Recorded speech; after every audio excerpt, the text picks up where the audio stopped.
Na, rytoj visus kviečiu atvykti čia, viskas pradės vykti nuo pačio ryto, mes patys būsime čia nuo 8 ryto, statysime palapines, lauksim visų rėmėjų, kurie atvažiuos čia ir varžybos pačios prasidės nuo 11 valandos, bent jau taip planuojam viską pagal laiką, registracija nuo 9 iki 11 ir tada pradedame varžybas.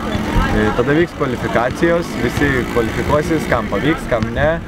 Bus matyti ir manau viskas bus gerai. Ir iki 16 valandos mes visi raideriai kvalifikuosis ir tada bus Svaro bei Mamanės koncertas.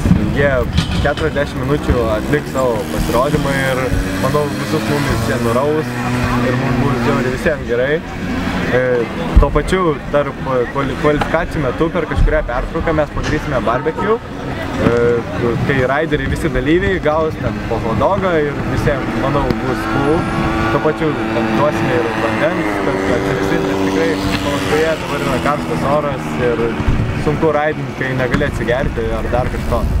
Ir galų gale ateis finalai, tada Topo centras bei Route 77 ten įteiks įvairius prizus, o tada lieka after party, susitiksime 11 valandą ir mūsų ten laukia Manfredas bei Modus. After party vyks Ramybės klube, netoli Basnavičiaus gatvės, tiesiog reikia eiti tiesiai ir ten atrasti mūsų.